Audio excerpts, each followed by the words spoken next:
Birthday. Thank you. আরে চললি কই? ঘুমাতে। বাইরে সবাই এতক্ষণ ধরে তোর ওয়েট করছে আর তুই ঘুমাতে যাচ্ছিস? হ্যাঁ, তো ওদের আসতে ওয়েট করতে আমি বলেছিলাম। আরে তুই বলিসনি, তোর জন্মদিন উপলক্ষে আমি বলেছিলাম। কেন বলেছো? আজকে তোর দিন, আমার সবচেয়ে খুশির দিন। আমার দিন তো, আমার মতো ছেড়ে দেবো আমার।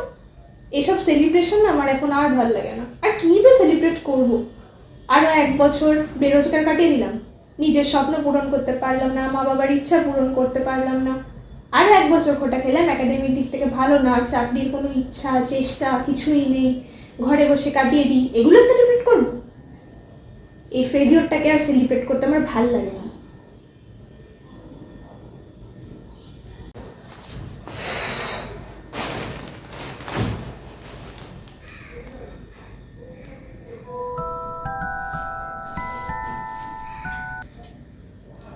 হ্যালো। আরে ভাই, হ্যাপি বার্থডে।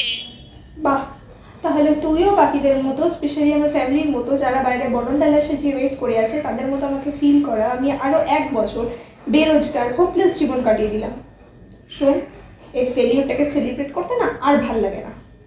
এক মিনিট, এসব তুই কি বলছিস? আমি শুধুমাত্র তোকে উইশ করতে কল করেছিলাম। আর শোন, তুই যে তোর জন্মদিনটাকে ডেডলাইন বলে ভাবিস না।